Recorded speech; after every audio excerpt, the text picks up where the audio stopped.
व्यास जी कह रहे हैं कि शिवलिंग आया क्यों बनाया भगवान ने, क्या हुआ था। एक बार की बात है, भगवान विष्णु माता लक्ष्मी जी के साथ शेष सैया पर विश्राम कर रहे थे। अच्छा, हर आदमी को बड़ा होने का शौक है, तो बड़ा हम कहने से नहीं होते हैं, बड़ा काम करने से बड़े हो जाते हैं। आप कद में कितने बड़े हैं महत्वपूर्ण नहीं है, आपके द्वारा कार्य कितने बड़े हुए महत्वपूर्ण है। उत्तर प्रदेश के जो मुखिया हैं वो कद में बड़े नहीं, लेकिन कार्य इतने बड़े हैं कि अमेरिका तक नाम करता है। तो वास्तव में हमारा कद कितना बड़ा है शरीर का नहीं, हमारे शरीर के द्वारा कार्य कितना बड़ा हो रहा है ये महत्वपूर्ण है। तो भगवान विष्णु जी माता लक्ष्मी जी के साथ शेष सैया पे थे और ब्रह्मा जी आए, और ब्रह्मा जी अपने को बड़ा मान रहे हैं कि मैं बड़ा हूँ। ब्रह्मा जी ने कहा पुत्र उठो, देखो मैं आया हूँ। ब्रह्मा जी को लगा मैं बाप ये बेटा, मैं बड़ा हूँ। ब्रह्मा जी ने जाके भगवान हरि से कहा कि हे पुत्र उठो, इस तरह से क्यों सोए हो, देखो मैं तुम्हारा परम पिता बनू आया। भगवान विष्णु को बड़ा क्रोध आया। विष्णु ने कहा कि बेटा आए हो तो बैठो। अब देखो दोनों एक दूसरे को बेटे ही कह रहे, पुत्र आओ बैठो। इन्होंने कहा पुत्र उठो, मैं आया हूं। कौन कह रहा है? ब्रह्मा जी। तो भगवान विष्णु ने कहा आए हो तो पुत्र बैठो, विश्राम करो। ब्रह्मा जी ने कहा कि अच्छा, तू अहंकार में शायद मुझे भूल गया है, मैं तेरा पिता हूं, देख मैं ब्रह्म सृष्टि का निर्माण करता हूं। भगवान हरि ने कहा कि हे ब्रह्म, तू मेरे नाभि से कमल निकला, उससे तू उत्पन्न हुआ है, तो तू मेरा बाप कि मैं तेरा बाप? दोनों में बात ही बात में बढ़ गई बात, बात बात में बड़ी बात बढ़ जाती है। इसीलिए एक निवेदन, कहीं बहुत बात होने लगे तो बुद्धिमान को चाहिए कि एक आदमी चुप हो, नहीं तो बात बात में बात बड़ी हो जाती है। मैं निवेदन करूंगा भारत की माताओं बेटियों से, एक बात को गांठ बांध लो, जितना चुप रहोगे उतना फायदा मिलेगा। आजकल की बेटियां ससुराल जाती तो झगड़ा क्यों होता है? इसलिए कि घर पे माँ के सुनकर कभी चुप रही नहीं, माँ ने एक कहा दो जवाब दिए। अब गई ससुराल तो वहां एक कहेगी दो, जब जवाब दोगे तो फिर दो चार हाथ खाई जाओगे। तो तुम्हारे बाप का घर तो है नहीं, तुम्हारे ससुर का घर है ना। इसीलिए बेटियों को, माताओं से भी प्रार्थना है घर पे ही सहनशीलता बनाओ, और बेटियों से भी प्रार्थना है माँ ने यदि कुछ कह दिया तो थोड़ा चुप रहना सीखो।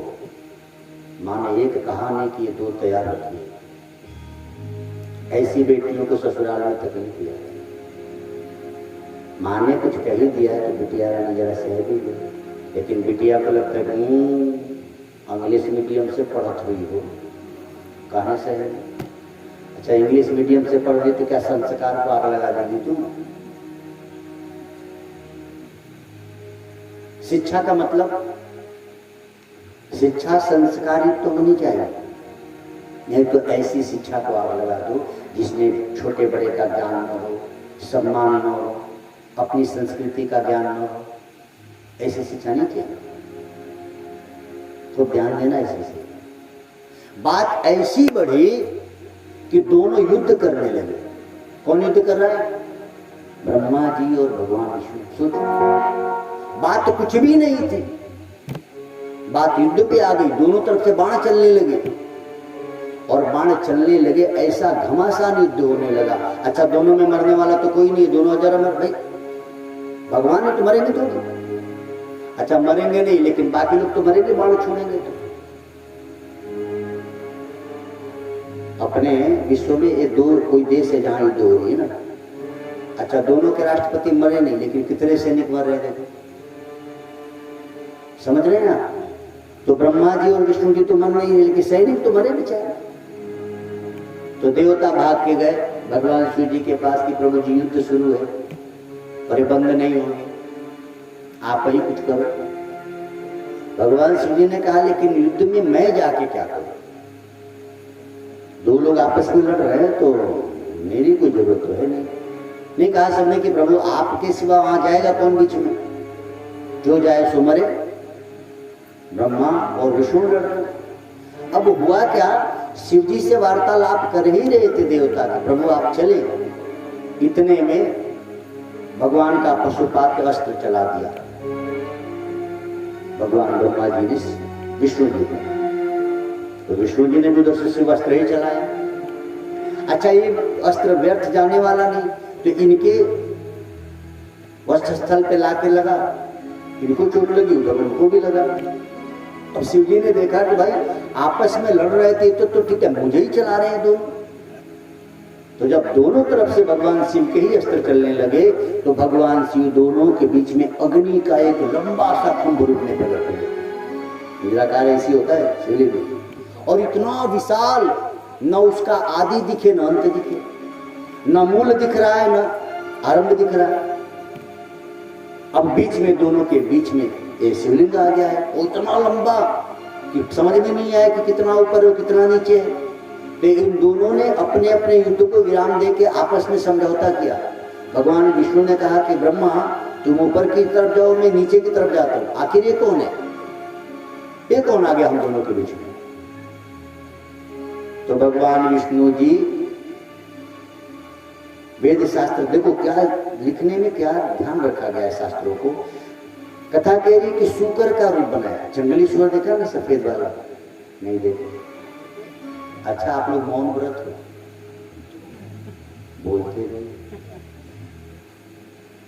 आगे बैठे हो तो बोला करो। आगे वही विद्यार्थी बैठे जो बोला करें ना, हाँ ना, तो बोला कई कई विद्यार्थी ऐसे होते, तो ऐसे विद्यार्थियों को पीछे बिठाया जाता है। सुन रहे हो नहीं? ये लोग ये भी नहीं बता रहे, सुन भी रहे थे। ओम नमो भगवते। अब सूकर समझ गया, तो सूकर का रूप पकड़ के वो मूल की तरफ, नीचे की तरफ ढूंढने गए।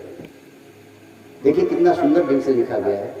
और भगवान ब्रह्मा जी हंस पर बैठकर ऊपर की तरफ गए। ऊपर जाना है तो हंस की जरूरत है, और सूकर को खोदने में बड़ा अच्छा लगता है, जमीन खोद सकता है। आज इस कथा से बहुत कुछ सीखेंगे हम लोग। कथा कहती है कि दोनों जाते ही रहे, लेकिन अंत नहीं मिला। न ऊपर का अंत मिला, न नीचे का अंत मिला। आदमी को कितना ईमानदार होना चाहिए। देखिए, ढूंढते ढूंढते कई 100 बरस बीते। भगवान विष्णु पुनः युद्ध भूमि की तरफ लौटे जहां से गए थे, और उधर से ब्रह्मा जी भी लौटे। भगवान विष्णु ने ईमानदारी से कहा कि भाई देखो, मुझे इसका अंत नहीं मिला, अंत इसका कहा है। लेकिन यहाँ ब्रह्मा जी थोड़ी सी अपने को बड़ा बनाने के लिए गलती कर रहे। ब्रह्मा जी एक केतकी का फूल लेकर चले आए, बोले मैं इसका ऊपर का अंत देख के आया, देखो वहीं से फूल लाया। इतना कहने के बाद दोनों ने जब हाथ जोड़ा कि प्रभु आप कौन, कृपा करके ये अग्नि स्वरूप जो है ये शांत होइए, हमें दर्शन दीजिए। तो भगवान शंभ सदाशिव प्रकट हुए, बोले विश्वनाथ भगवान की। वो अग्नि रूप में थे, इसीलिए शिवलिंग पर हमेशा जल चढ़ाया जाता है, ये कारण है। कैसे प्रकट हुए थे? अग्नि स्वरूप में। यही कारण है कि शिवलिंग पर हमेशा जल डाला जाता है ताकि वो तेज शांत रहे, ये कारण। अब हुआ क्या, भगवान शिव जी जब प्रकटे तो दोनों देवताओं ने प्रणाम किया। शिव जी ने कहा कि आप दोनों ही व्यर्थ में लड़ रहे हो कि मैं बड़ा और मैं बड़ा। हम बीच में प्रकटे थे, मेरा आदि अंत कोई ढूंढ नहीं पाया, तो तुम दोनों ही बताओ कौन बड़ा। भगवान विष्णु ने माना कि प्रभु आप बड़े हैं, आपसे बड़ा कोई नहीं। ब्रह्मा जी पर भगवान शिव जी को क्रोध आया कि ब्रह्मा हो तो तुम ब्रह्मा, और अपने को बड़ा बनाने के लिए तुमने झूठ बोला, तो जा मैं तुझे श्राप देता हूँ, आज से तुझे घर घर में पूजा नहीं मिलेगा। यही कारण है कि ब्रह्मा जी की पूजा घर में नहीं होती। थोड़ा सा बड़ा बनने के लिए मिथ्या का सहयोग लिया, झूठ का सहयोग लिया, परिणाम देखो पूजा ही बनी। भगवान विष्णु के भगवान शिव बड़े प्रसन्न हुए और भगवान हरि से कहा कि आज से जितने मेरी पूजा होती उतना ही तुम्हारी भी पूजा होगी। जानिए, इस धरातल पर पहले सिर्फ शिव ही की पूजा होती थी, आज जो भगवान हरि के इतने रूप की पूजा होती है, ये भगवान शिव जी के ही आशीर्वाद का फल है। तो ब्रह्मा जी ने उन्होंने विनय किया कि महाराज गलती तो हो गई, लेकिन इतनी बड़ी सजा ठीक नहीं। तो भगवान ने कहा कि घर घर तो पूजा नहीं होगी, लेकिन जब यज्ञ कहीं होगी तो वहां तुमको स्थान मिलेगा। इसलिए जब कहीं यज्ञ होते तो वहां ब्रह्मा का स्थान मिला है। तो हम ब्राह्मण जानते हैं वहां यज्ञ मंडप में ब्रह्मों का स्थान देकर पूजा किया जाता है, लेकिन घर में कहीं पूजा नहीं होता है। अरे व्यवस्था तो दी है, लेकिन यज्ञ आदि विशेष जगहों पर हर जगह नहीं मिला। इस कथा का मूल यह है कि आप अपने को बड़ा बनाने के लिए झूठ का सहारा न लो। भगवान विष्णु ने झूठ का सहारा नहीं लिया तो घर घर पूजे जा रहे हैं, शिव जी का आशीर्वाद मिला। लेकिन ब्रह्मा जी ने थोड़ा सा कपट का सहारा लिया, परिणाम देख लो। इस बात को बेटे भी समझेंगे और बेटियां भी। कई बार ना बेटियां जब जाती है ना ब्याह करके तो कपट का सहारा लेती है। सब्जी अच्छी बने, बोले मैंने बनाया, भले ये ना बनाई। तो बिटिया दूसरे के बनाए पे कब तक नाम कमाओगी, है ना। अपने से कोई गलती हो गई तो स्वीकार कर लेने में क्या घाटा है।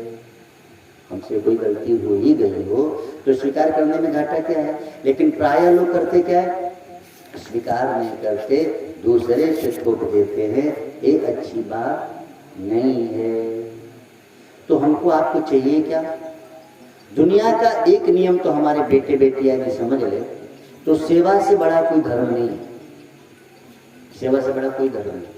आप खूब जप ध्यान करो ये जरूरी नहीं है, तुम कितना अपने घर में लोगों की सेवा कर रहे हो ये बहुत अच्छी बात है।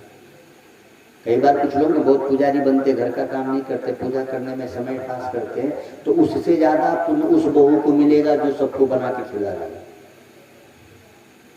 ध्यान देना इस बात को। सेवा से बढ़ के कोई साधना नहीं। एक सेठ जी थे,